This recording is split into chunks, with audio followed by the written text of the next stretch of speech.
AmericasBroadcastNetwork.com. Thank you for listening. Hello, I'm Steve Rose. I'm going to talk to you today about some scams and some other things that are going on that'll be somewhat interesting, I hope, and informative, I really hope. We live in an age where people can sit in their homes on the other side of the planet and defraud you out of your money in a matter of seconds because your information is out there. All you got to do is confirm it, and they can get with you, and they can represent you, and they can also take a lot of money out of your wallet. So I read something today, and it was interesting because it's called the brushing scam. And from what I understand, they originate from China. And what I saw, and the scenario is kind of like this. This company represents other companies that want to sell their products on e-commerce. And so what they do is they will, if you've made purchases, they can somehow acquire your information, and they will send you parcels with cheap trinkets and cheap things like phone chargers or a phone cover or costume jewelry or really, really cheap items. And once you receive the items and once the confirmation is made, they go online as you, and they do outstanding reviews of this company's product that they just sent. So essentially, you're not being scammed out of your money. You're just being used as a pawn for this product. So because of the fact that you can mail from China so cheaply, that what they do is they will acquire with these companies, they'll contract with them, and then they'll start sending items to you. A lot of people in this area of North Atlanta have been getting these, and some they get them, there are cheap things in them, but others, there's actually nothing in the parcel. But once you receive delivery, then they go online as you. And of course, there's no label and there's no return address. And so this is something that I was surprised to see probably 30 or 40 people commenting on, that they had received these things. Then you're not out any money, and so you're not, essentially the victim as far as is the brushing scam, but apparently it's picked up. And because they can cross international borders, and even though, and oddly enough, brushing is illegal in China, here it's probably false advertising or maybe mail fraud. But because they cross these international areas, and it's like the Wild West. So look for that kind of stuff to happen more. And, if you recognize it, just to throw this stuff in the trash, because from what I understood, all the stuff you get's junk anyway. So if you're getting that, how about giving a holler and let us see what you may have gotten, maybe a hair tie or a cheap phone charger. So who knows? But, I think in the near future, you're going to start seeing more and more of this kind of stuff. So, you might as well bone up on it and learn a little bit about it. So today I was going to talk a little bit, and it kind of crosses borders or crosses the topics of whether or not it's scams, and whether or not we're talking about seniors that are being scammed, or whether or not we're talking about crime in general. But one of the things that I've done over the years is I've developed a theory, I guess, that there is an accountability factor for the victim. So having spent all my career, just about all my career in north part of Atlanta, I've worked with a lot of upscale communities. I've worked with a lot of upscale people. I've worked with a lot of people that have been up here for a long time, some that have not. And if you remember back in the 80s, there was a .com explosion of people that created these companies, turned around and sold them, and made a tremendous amount of money, millions and millions of dollars. And, a lot of them were very young people. It was quick money, and they kind of developed this arrogant attitude. And so I called them 10-cent millionaires. And the reason I called them 10-cent millionaires is they had the money, but they acted like they had 10 cents worth of class. And so as that developed over the years and evolved, I realized that there are two things that stand out to me about victims up here. Is one, most of our victimization up here is property crime, and most of that has to do with just being naive, some laziness, some procrastination, but really not knowing what's going on. But once people up here in the suburbs, and especially in the area where I've worked, once they get it, they jump on board. But it's kind of a re-education process on how a crook will select a victim. And it doesn't matter if you're talking about fraud, or you're talking about somebody that's going to steal from your shopping cart at the grocery store.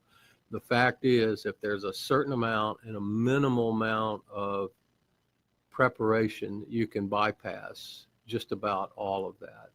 So if we talked about crime up here in the northern suburbs of Atlanta, then we're talking about thefts out of cars. We're talking about burglary, residential burglary. We're talking about apartment and house burglaries, which are two different types of burglars. And of course, fraud and scams. But one of the common denominators is the victim at some point is compliant because they either didn't prepare or there was it's just not on the priority list. And so what I wanted to do was talk about why it takes very little to be prepared as a potential victim. So, if I'm a crook, I'm going to select my target based on what I call risk and opportunity. Others call that risk and reward, but the fact is it's just taking the path of least resistance. So you take let's say you take 5 houses and you're going to case the neighborhood, and you look at all 5 houses, and you want to see which one is going to be attractive for you to break into. So one house has a deadbolt, one house doesn't. So if the house doesn't have a deadbolt, it goes on the A list. A house has an alarm sign versus a house that doesn't have an alarm sign. These little things are taken into account. If I drive down the street, do I see somebody paying attention to me, like walkers that are walking in the evening? Do they pay attention to me as I drive past, or do they just wave and not pay any attention? I always thought, you turn around and you glance and see a tag number. Usually you can get 3 letters and 4 numbers to where you can remember it. But everything based on crime and criminal activity is based on the opportunity to do it. And so it's like baseball. And, we all agree life is like baseball. And if you don't agree with it, you're wrong, because life is like baseball. Ask a guy that had a 199 average how long his career was. He's going to say it was probably pretty short, because those statistics are important to him. Ask a guy that hit 300, and he's going to tell you he had a longer career. But 300 is you got successful 3 times out of 10. And all you're trying to do in baseball is put that ball into play as much as you can. And what you do as far as being a crime victim is make yourself unattractive to a potential a burglar or a potential scammer, anybody that's wanting to commit a crime, and make yourself unattractive and put yourself in that small percentage, but you're raising your percentages of not being a victim. Does that make sense, David? Absolutely. And, just like you said, it's very easy to do. It's very easy to have an alarm system. And I still like the sign, too, that this house protected by S&W. Mm-hmm. Yeah. And it's just the perception is a reality. And I think that, if you look historically into North Atlanta, I know the audience for these webcasts are wide and out, but we're in the north part of Atlanta, and when it developed so quickly that it was hard to keep up with the services on it, and part of that was public safety. And so burglars catch up on that, scammers catch up on it, and they start hitting those areas that are a little behind in their enforcement of the law. We eventually caught up. It took years to do it, but if you let me give you an example. My father was approached on his computer from somebody said they were from Microsoft and they wanted to fix his computer remotely, and there was nothing wrong with his computer. I mean, it was old, but it worked right for him. And he had his credit card out by the time my mother saw it, and she had listened to some information. He had not. He just naturally believed it, and he was going for it. And it's like we talk about the grandparent scam, which, if you think about that, there are all sorts of clues in there that will tell you that it's bogus from the very beginning. But to know the name, Grandma, it's Billy. Well, they got Billy's name probably from Facebook or probably from other social media information.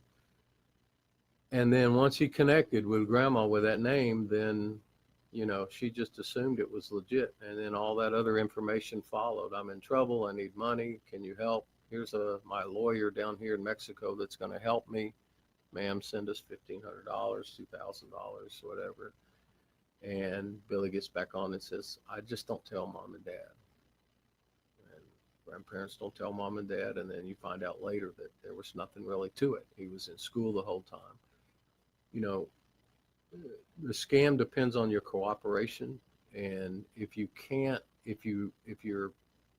resistant to information and believe in that information off the bat, then your chances are very good that the guy is going to have to come up with a second level of sales pitch to you. So if somebody calls you and says that you owe $4,000 to IRS, our agents are coming to get you. If you keep asking questions, even if you don't know that they don't do that, as we discussed before, even if you don't know that, if you keep asking questions, you'll find that the responses to those questions are getting more and more iffy, and they're having to take time to creatively think of something to respond to you by. And, it's the same way with the people that come door to door, the guy that wants to clean your gutters. Well, that's nice. The guy wants to clean your gutters for maybe $50. But what happens when he falls off the gutter? Or what happens when he says he fell off the gutter and, now wants to sue you?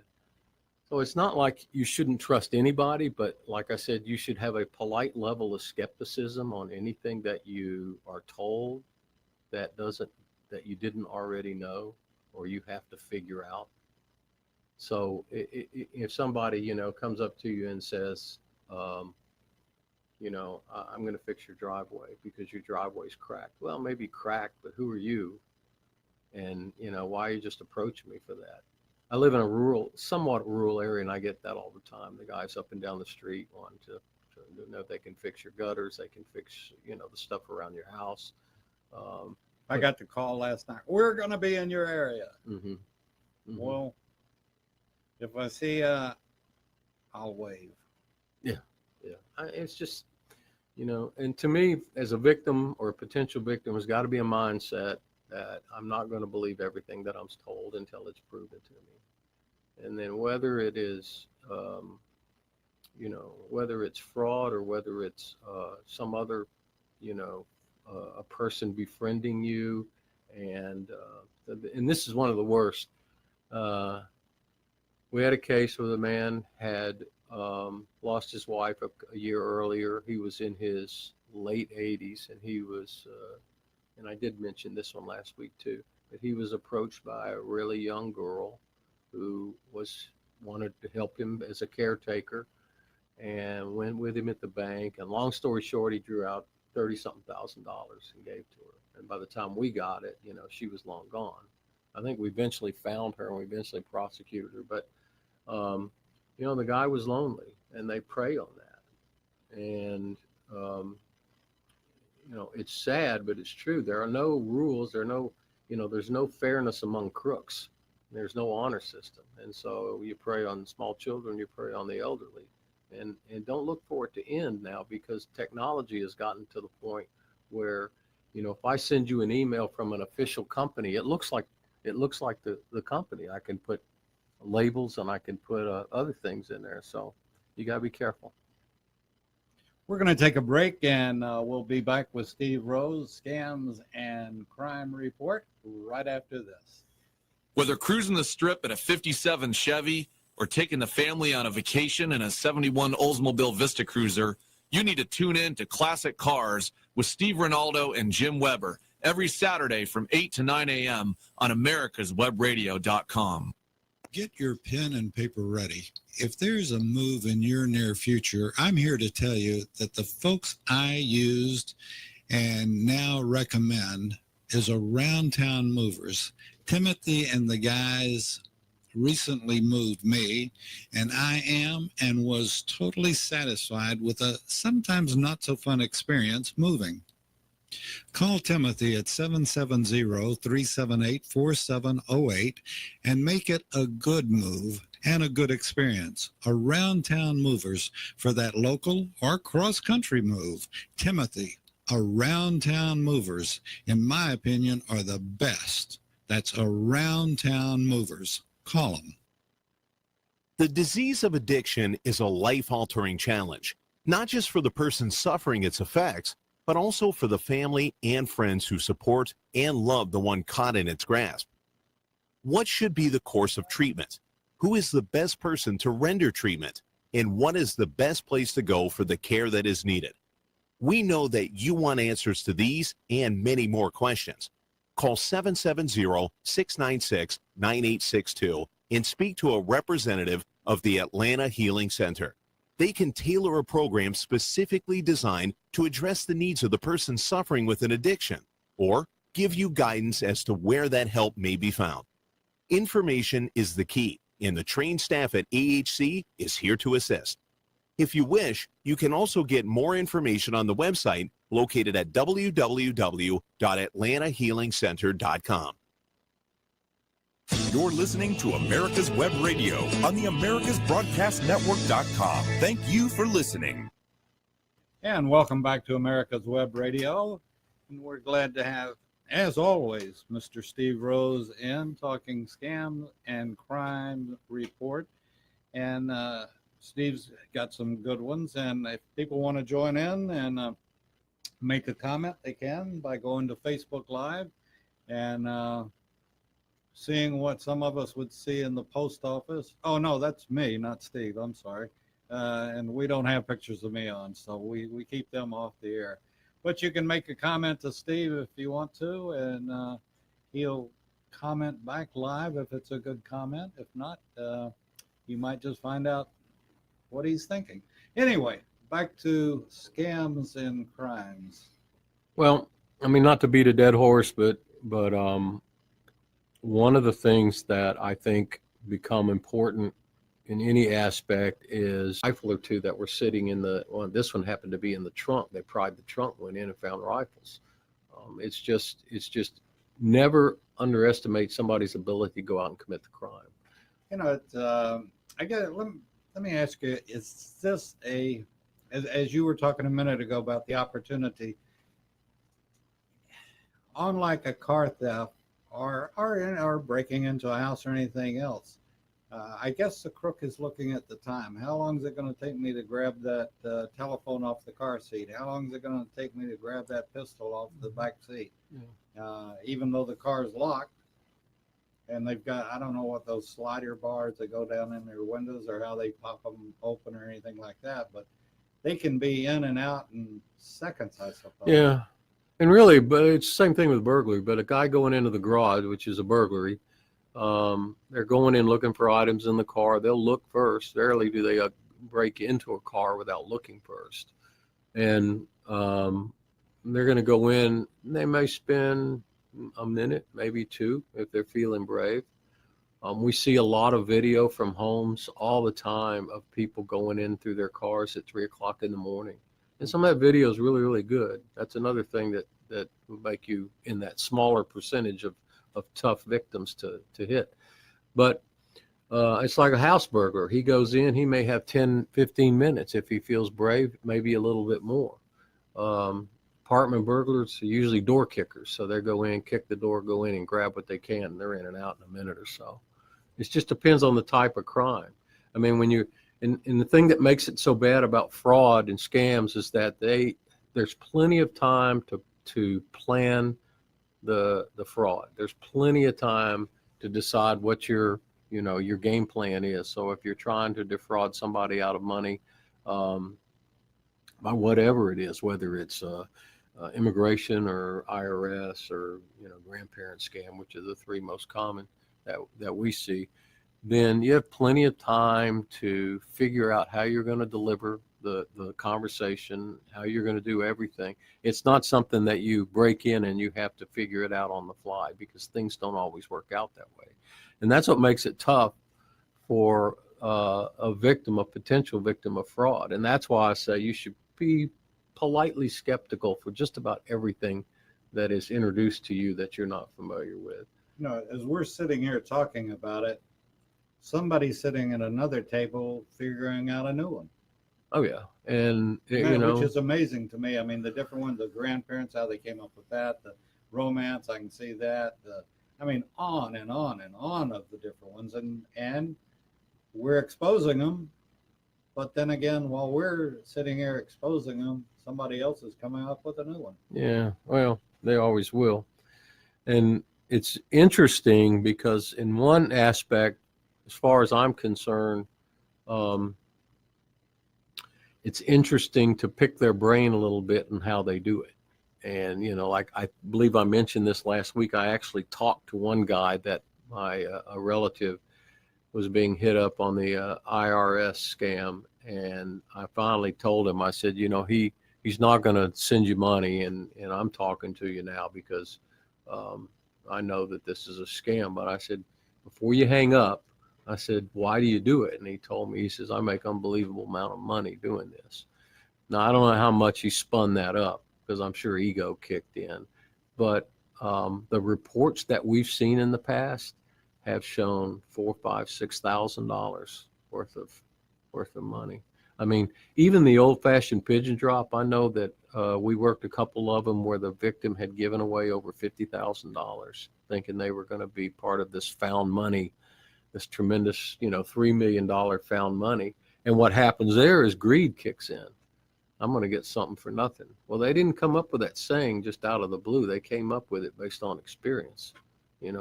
People, you need to learn from the past. And when you make mistakes, learn from your mistakes.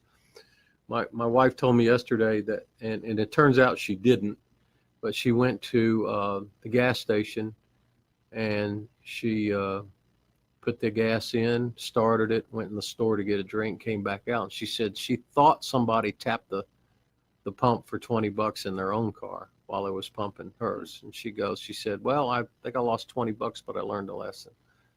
And I go, well, all right, $20, but as long as you learn the lesson. But I do the same thing. I mean, like I said last week, I'm here with my backpack because I don't want it in my car sitting out in the parking lot. There's nothing against the parking lot, but the chances are better out there than in here. It'll get stolen. But you go to the store and you tend to think, well, I need to get what I'm going to get, and I'm not going to be in that long. And, it's not a big deal. And that's where these slider crimes came into play. But, you're right. There'll always be some new scam. Some of the old school approach to it is the grocery store, and they pick on the elderly, and they pick on the senior citizen community bus that comes in. And when they unload, they're all in the store. And these women are shopping, and they've got their purse in the buggy seat, and the purse is open. And then the play on that one is distraction. And then can you help me figure out what's in this, this box, this recipe box? Yeah, I guess I was just sitting here thinking about one of the biggest problems is that, I'd never do that. I know you'd never do that. I know that so-and-so would never do that. And our minds just don't work like the criminal minds do. And they see opportunity and potential that you and I, or you would, but I wouldn't. That, I just don't think about the stuff that a criminal thinks of. I think that's my point with being the potential victim, is that you don't. You read about it, you read about, and God knows, you turn on the 6 o'clock news and all it is doom and gloom. All it is murder, death, grief, and sorrow, but it's happening to someone else. And so you don't relate to it. You don't relate to it at all. But, and that kind of goes to my point of living in the upscale neighborhoods. The reason people live up here is they don't want crime. They don't want to be that person that's having to worry about locking everything down at night because it's going to get stolen, and having bars across your windows and so forth. The reason people live this far north is because they like the fact that it's secure, and it is. But crime follows progress, and so when there's 16 new subdivisions popping up in a year's time in a certain area, there'll be some crime that follows it, and you can't just say, well, we had a burglary and I don't understand why. Well, it's very simple. And then, we talk about victims not being prepared. It's not like you're on a mission. It's just you just pull up the internet, look at some crime stats, look at the scenarios, and say, okay, what can I do? We're the same way. Hardware, it's the deadbolts. If you have a 1-inch deadbolt on your main door, put a 2-inch deadbolt in. They're not hard to put in, or get somebody to do it for you. Window locks won't keep everybody out, but it will keep some of them out. It's just little things that convey the perception that I'm a little bit prepared for what you're trying to do. The size 18 boots in the front of the house with mud on them. I mean, we talked about dogs at one time, and I'll tell you a story about a dog. I did a burglary once, and we'll come back to that. We'll come back to that story. Get your pen and paper ready. If there's a move in your near future, I'm here to tell you that the folks I used and now recommend is Around Town Movers. Timothy and the guys recently moved me, and I am and was totally satisfied with a sometimes not so fun experience moving.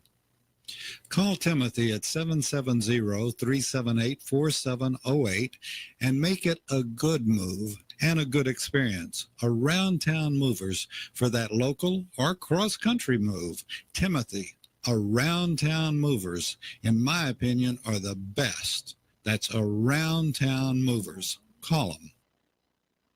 Perhaps you are struggling to cope with the disease of addiction.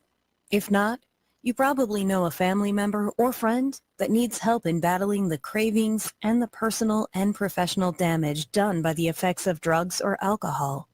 Get a pen and paper and be ready to write down the following.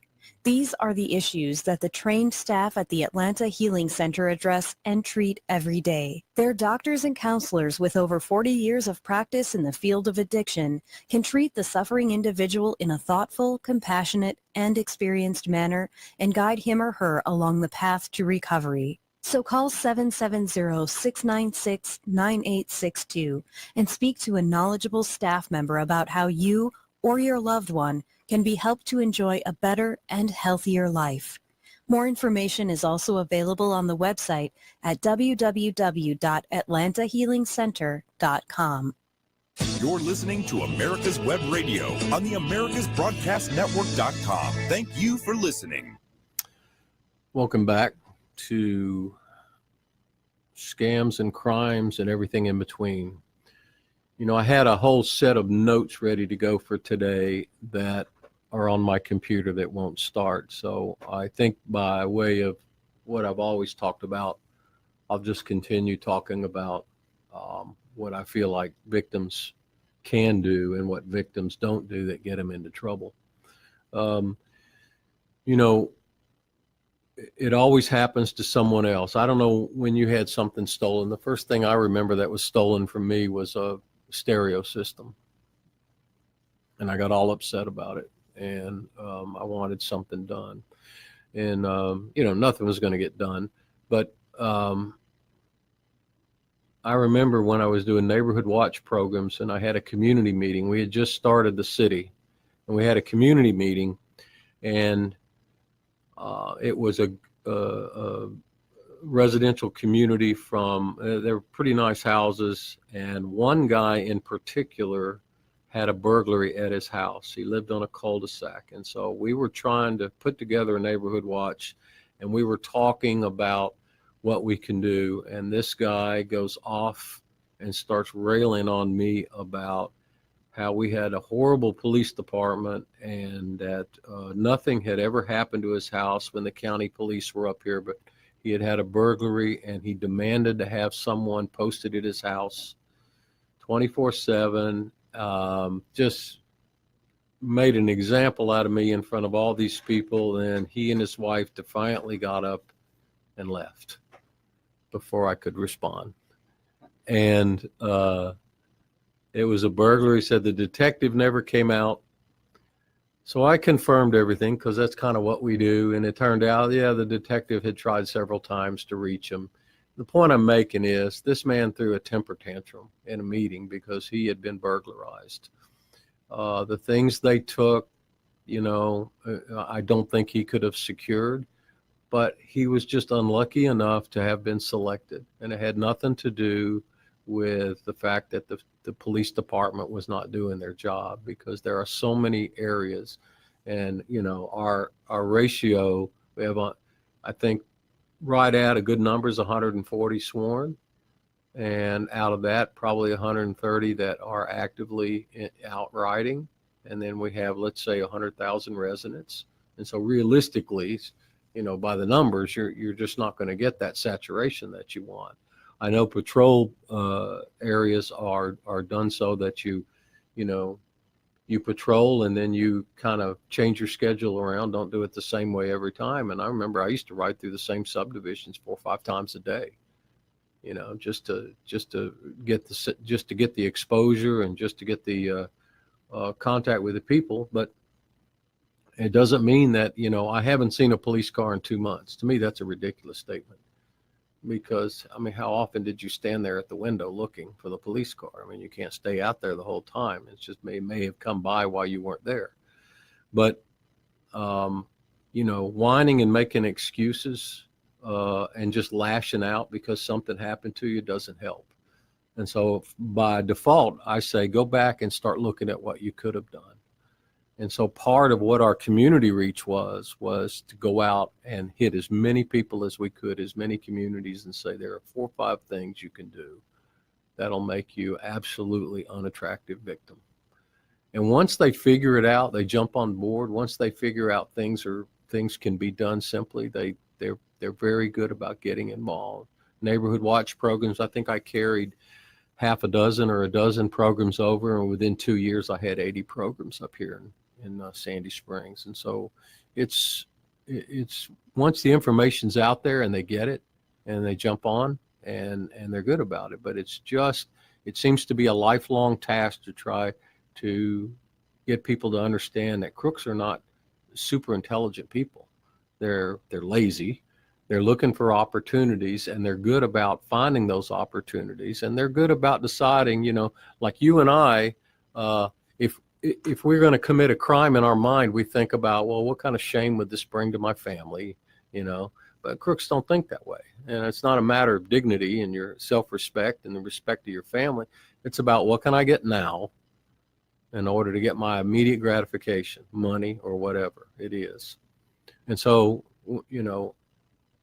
if you defrauded an 85-year-old woman out of $10,000, would you sleep well that night? And people don't, but these guys do. And so all you gotta do is remember that these people are out there, and they're, the only way to defeat them was with knowledge and knowing that I'm not going to let what this person doing, because I recognize the symptoms, and I'm just going to say no at the door. Door-to-door sales. I have nothing that I want to buy door-to-door except the Girl Scout cookies. And you better buy them too, because They can be vicious. They can be vicious, yes. So, but anyway, there's an accountability on all of us. And if you take a few minutes to prepare yourself to keep from your laptop or your phone from being stolen out of the car, it's well worth it. So. Steve, I want to get one small point across too, and that is, if you have been a victim, don't be embarrassed to call the police. Right. They can't do anything unless they know about it. and they may or may not be able to help you in your situation, but if you report it and get the information to the right authority, then they may be saving somebody else.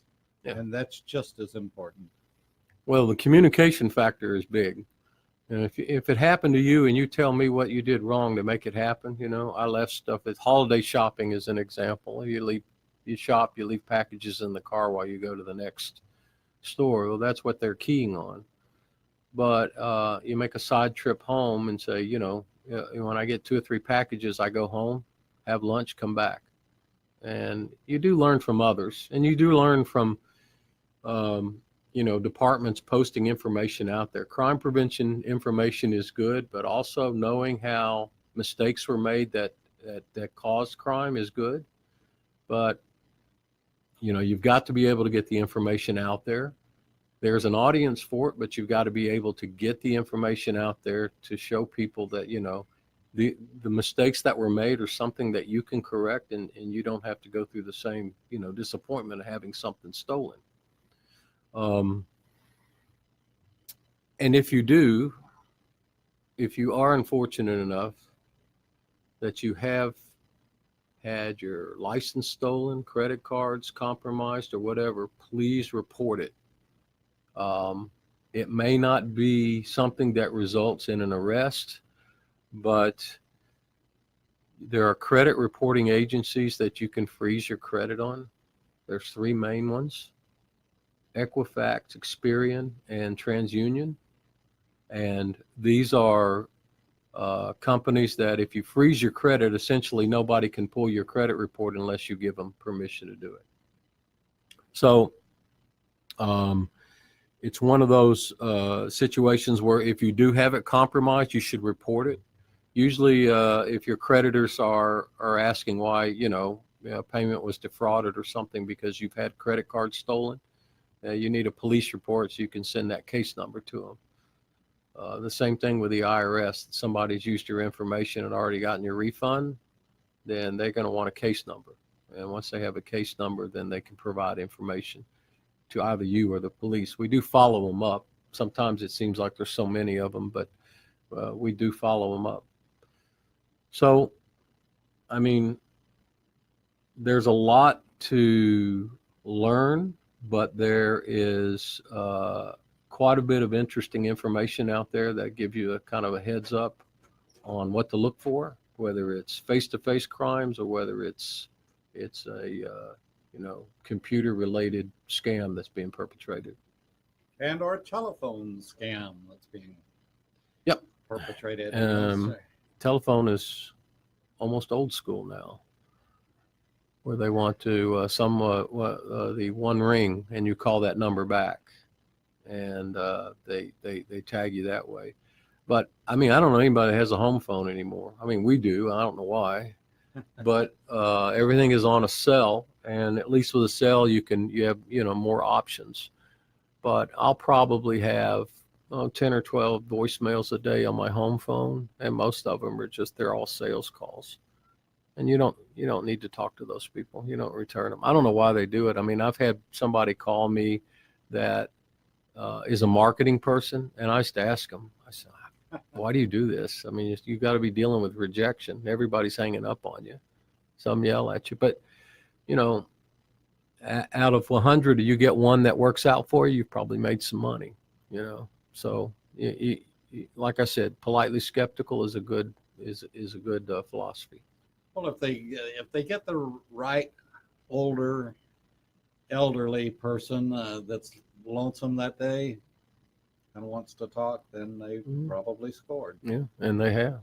And I just like talking to that person because I knew it was wrong. I knew I was going to lose money out of it, but it was so nice to have somebody to talk to. I've had that told to me. And that's what we're doing here, is trying to warn people and make them aware of for every good guy there must be 10 crooks. I don't know how it works out like that, but it seems like, do yourself a favor, and when you have some downtime, go online and start reading about scams. Brushing scam was new. I read that today for the first time, and I went on and I read an interesting article on Forbes where a guy talks about it extensively. He had a lot of information on it and how it works, because it's weird, because it's you the victim, the person receiving the call, receiving the parcels is not really out any money. They're just kind of being used, and their name is being used. But there's all sorts of scams, and then you can actually compare that with local information from the crime analysis units that with various police departments. You can find out all sorts of information. All you got to do is get on there and look around for a couple of minutes, and you'd be surprised what you come up with. And once you know it, you've already put yourself in a small category of people that'll recognize it if it happens to you. Somebody wanting to do something that defrauds you. And speaking of which, I got approached last Saturday, I guess, by a guy in the parking lot of the Walmart. Now, I was up, we were on the boat. I needed some stuff for that evening. We were going to do a cookout. I said, I'll make a run to Walmart. It's close to the house. So I drive to Walmart. I go in. I've got my stuff. I've got sandals on, and I'm wanting to get back. I don't want to mess around. So I go in. This guy walks up to me, hands me a index card, and it says, I'm deaf. I'm trying to get back to somewhere. Can you give me some money? I've seen that over the years a dozen times. And so I kind of looked at him, and I said, no, you're not. You're not deaf. I said, you're just scamming people out of money.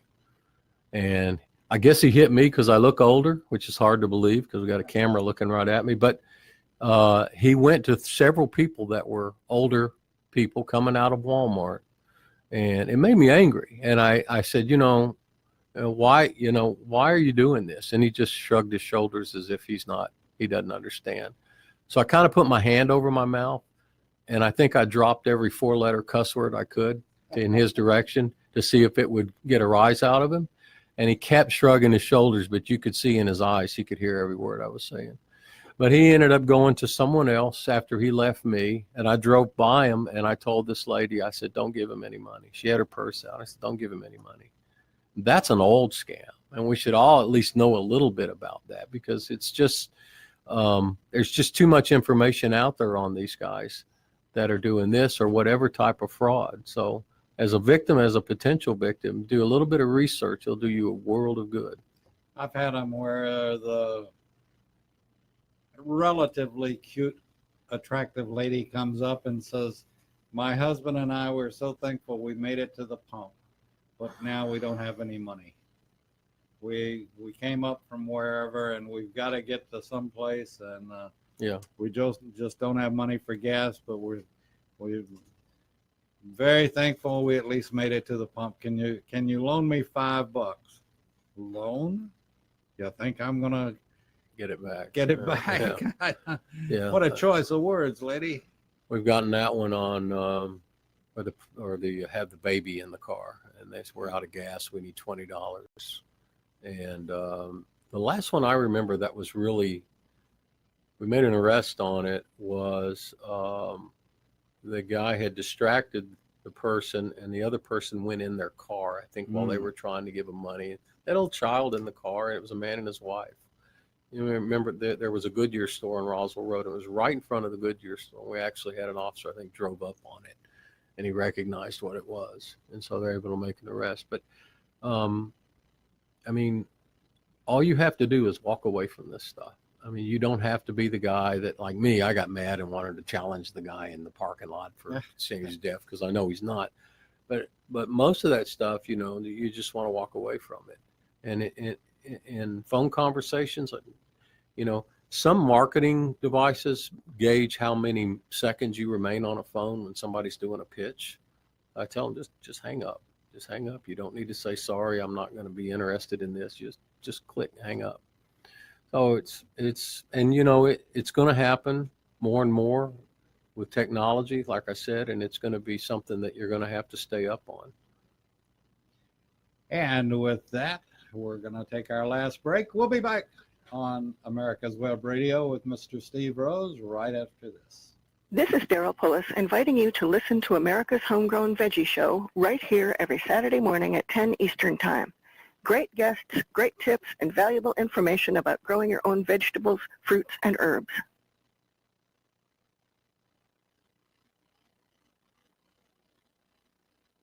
45 years of experience is behind the most trusted name in auto transportation. Passport Transport, the first and finest today. That's why Passport Transport is the preferred auto transport for major auto manufacturers, concours, museums, tours, and collectors, and should be your choice from across the state to across the country. When you have the need, go to PassportTransport.com and enjoy the peace of mind referenced experience will give you. Passport Transport. The Docs for Patient Care Foundation is your way to join the fight and become a member of an organization created by doctors for patients, dedicated to fighting for your healthcare freedom and preserving the doctor-patient relationship.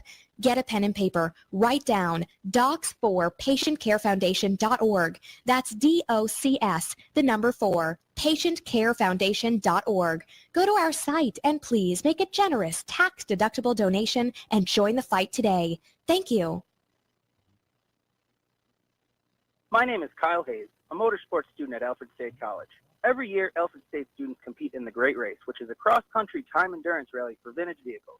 As you can imagine, it's pretty costly. I'm asking for your help. Your donation can make it possible for these students to live their passion and promote the vintage automobile industry. Please visit our site at give.alfredstate.edu and search Great Race to learn more and help us reach our goal. Thank you. You're listening to America's Web Radio on the AmericasBroadcastNetwork.com. Thank you for listening. And we're back on America's Web Radio with Steve Rose talking scams and crimes and other things. And, as we talk off the air a lot of times, it almost seems like for every one good guy, there's 10 bad guys coming along, or you wonder where they come up with these ideas. Now, I got to give credit where credit is due, and that's the fact that, you think, well, that dumb SOB or whatever, he ought to go out and get a job, and he ought to put his education or his high school education to work, and he ought to be working doing something instead of stealing. Well, that is their profession. Yeah. They have. And they do. A lot of them are very good at it, particularly over the telephone. They really are. And, it's kind of impressive with some of the extent that people go to, illegal, obviously, but the extent they go to and the thought they put into it. It's clever, it's innovative. And I think, being clever and innovative, people believe it because it hits them in that way that it's just believable. You were talking about the well-dressed young lady. That's how pigeon drops found money scams would initiate, was a very professional-looking woman saying she found this bag of money, this bank bag, this deposit bag, next to the car. And the victim on these, and you don't see many of them anymore, were victims. It was always an older woman. And that was their target because they thought that an older woman would be accepting of what was going on, would believe what was going on, and would be wanting to accommodate the person to try to help them out. And that's why that's why that target was there. And and sometimes they worked, sometimes they didn't. But there was I used to say this, and I'm surprised I didn't get in any trouble. If you don't know what I'm talking about, look up found money scams or pigeon drop online because it gives you the various scenarios. But the fact is, it's a found money scam. And then at some point, everybody puts in money, earnest money or money for future taxes or whatever. And the whole goal is to defraud the woman out of the money. And like I said, at one point, I know a lady that lost $48,000 in this scam. So anyway, I said, so here's the tip. If somebody comes up to you, shows you a bag of money, and there's money in it, it's flash money in it. There may be 200s on each side and a bunch of ones in between them, or barrel bonds, or some sort of like winning lottery tickets, things that absolutely don't exist. And they said, hey, is this yours? I found this bag of money. I used to tell people, now that you recognize what it is, it's the beginning of a found money scam. Just say yes and take the bag, shut the door, and drive off. I said, I doubt they're going to call the police. That's probably not the best advice to give somebody, but it would be satisfying to know that somebody actually did that. But, You know, I mean, we can wrap up every episode with the same thing: is that knowledge is power with, you know, with crime, because crime is automatically going to change. It's going to continue to be dynamic, to go in different directions, and what's new and innovative is going to be unleashed, and a lot of it's going to be on your computer. Very, very, compared to the old days, very few face-to-face fraud encounters occur now. It's too easy to do it the other way.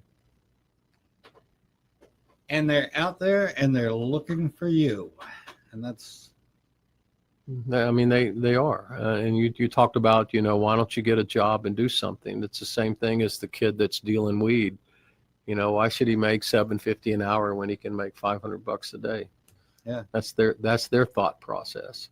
And so if I don't have any guilty conscience about, you know, taking a few $1,000s out of your retirement, then there's not much there to stop me other than the fact of getting caught.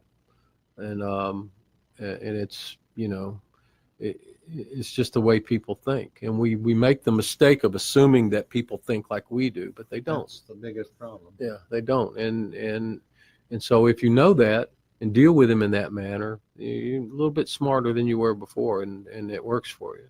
It's really, and there's a lot to it. There are a lot of things in between that, you know, we haven't talked about that really make you realize that all I got to do is a few little things, and it presents a whole new perception to people.